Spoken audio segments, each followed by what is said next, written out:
Good evening, students. Today we will go through credit control methods or modes of credit control adopted by RBI. The techniques of credit control divided into two: quantitative credit control measures and qualitative credit control measures. So country में credit को control करना है. जो commercial banks credit देते हैं लोगों को, उस क्रेडिट जो कंट्री में सर्कुलेट होता उसको कंट्रोल करने के आरबीआई के टेक्निक्स. तो क्वांटिटेटिव मेथड्स में bank rate, repo rate, reverse repo rate, variable reserve requirement, open market operation, liquidity adjustment facility, marginal standard facility. So these are quantitative methods.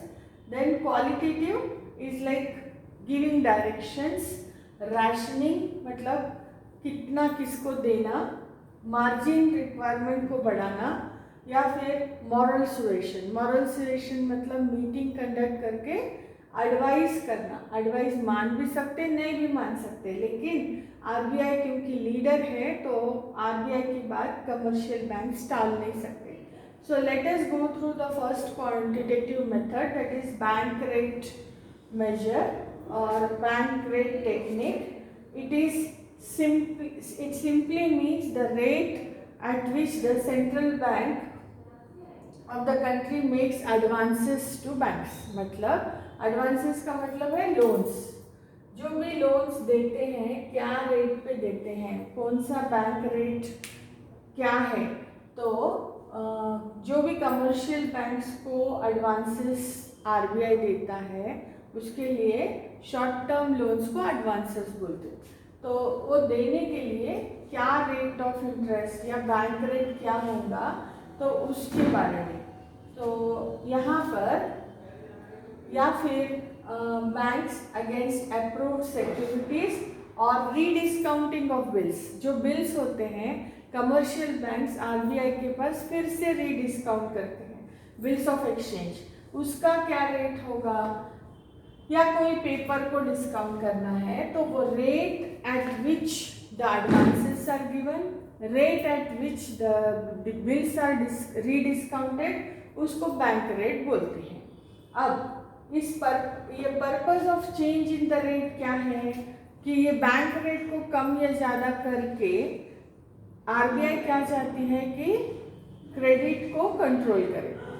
अगर bank rate बढ़ाएंगे तो क्या होगा, क्रेडिट कम हो जाएगा मार्केट में, कंट्री में जो सर्कुलेट हो रहा है.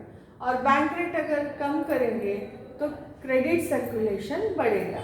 तो चेंजेस कब लाए, तो first thing between 1935 and 62 bank rate सिर्फ 3 बार चेंज हुआ और 3.5% से 3% हुआ. बाद में 1981 में हाईएस्ट गया 12%. अब एट प्रेजेंट है 6.5% बैंक रेट.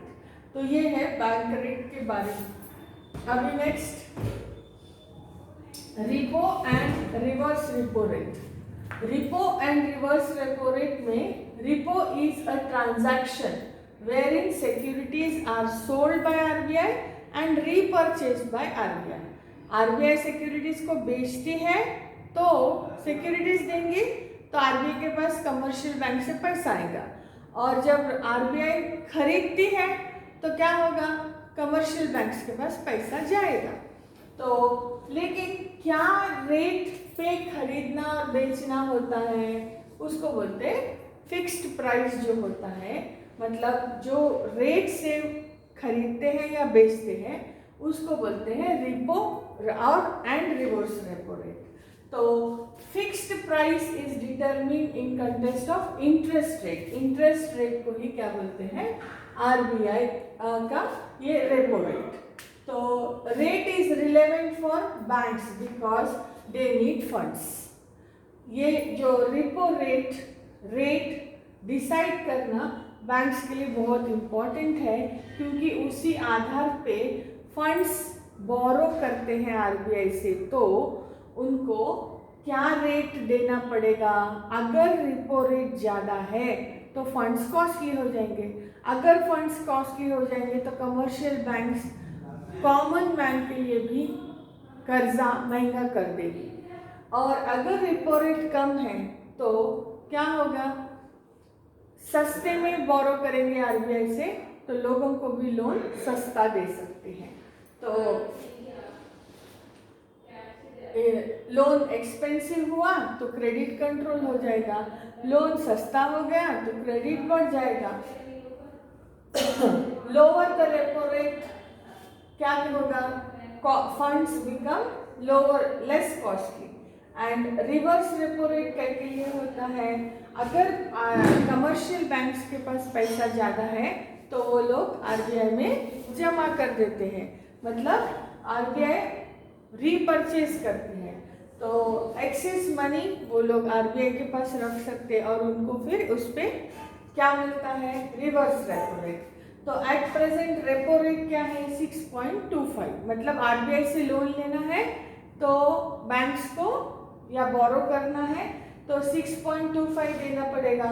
और अगर बैंक में आप आरबीआई में कमर्शियल बैंक्स पैसा जमा करते हैं तो उनको कितना मिलेगा, रिवर्स रेपो रेट 6% मिलेगा। मतलब आरबीआई अगर लोन दे रही तो ज़्यादा है, और अगर कमर्शियल बैंक्स जमा कर रहे आरबीआई में तो कम, इसको बोलते हैं reverse repo rate. So this is about reverse repo rate and repo.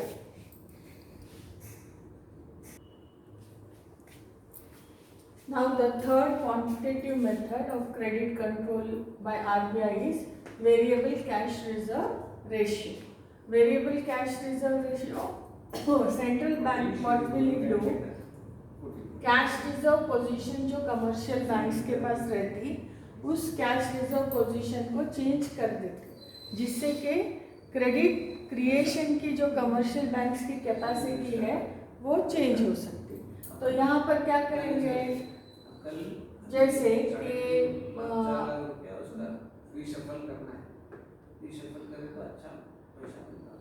ये एक one of the effective tool of monetary policy है compared to bank rate and open market operation।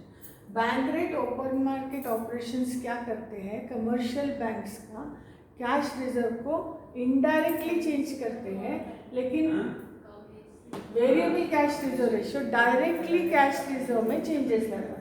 Cash reserve अगर कम रहा तो क्रेडिट क्रिएशन कम होता, cash reserve ज़्यादा रहा तो क्रेडिट क्रिएशन ज़्यादा होता। तो आरबीआई एक तो कैश रिजर्व रेशियो और दूसरा स्टैट्यूटरी लिक्विडिटी रेशियो, इसमें चेंजेस कर सकती है।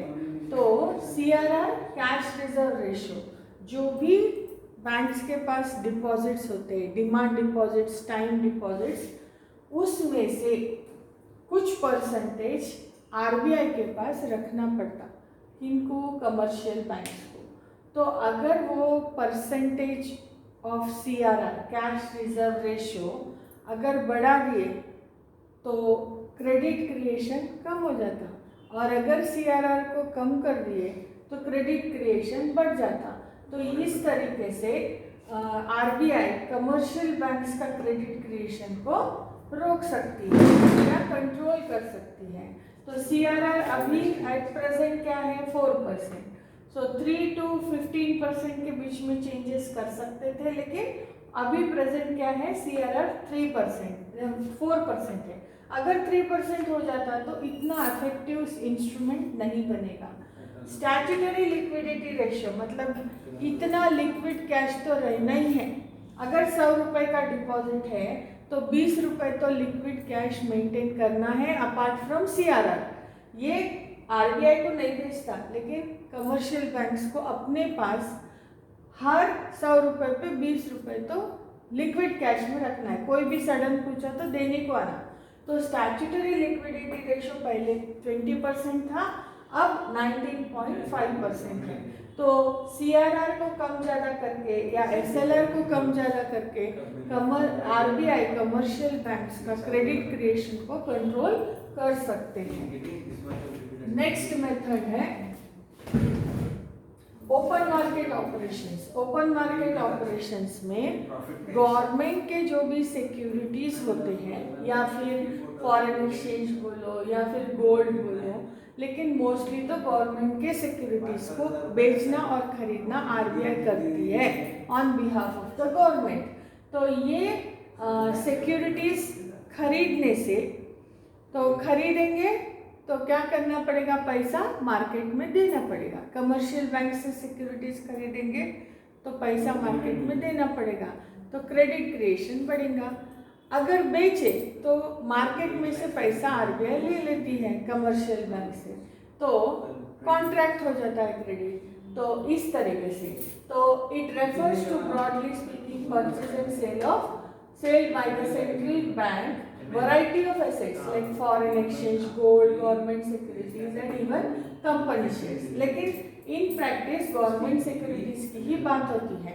तो एक्सपेंशन करना है तो सिक्योरिटीज को खरीदना पड़ेगा, और क्रेडिट को कंट्रोल करना है, कॉन्ट्रैक्ट करना है तो सिक्योरिटीज को बेचना पड़ेगा। अब सेंट्रल गवर्नमेंट की जो capacity of credit open market operations conduct करने की जो कैपेसिटी है वो किस पर डिपेंडेंट है, quality, quantity and type of assets, कौन सा एसेट है उसके ऊपर, और गिल्ट एज सिक्योरिटी का साइज क्या है, डेप्थ क्या है, उस आधार पर। लेकिन गिल्ट एज सिक्योरिटीज इतना फेमस इंडिया में नहीं है, तो ओपन मार्केट ऑपरेशंस उतना अच्छे से इफेक्टिव मेथड नहीं हुआ था। नेक्स्ट, जो रिस्ट्रिक्शन था आरबीआई पे, जो गवर्नमेंट सिक्योरिटीज को खरीदने का या डिफरेंट मैच्योरिटी डेट्स के सिक्योरिटीज को खरीदना या बेचने का, वो रिस्ट्रिक्शन 1951 में हट गए। तो अब आरबीआई सेंट्रल गवर्नमेंट के सिक्योरिटीज को बेचना खरीदना कर सकती है, स्टेट गवर्नमेंट या लोकल अथॉरिटीज के भी सिक्योरिटीज को बेचना खरीदा कर सकती है RBI on behalf of these governments. Primary objective of open market operation क्या है, absorb the credit liquidity in the market और provide the liquidity in the market.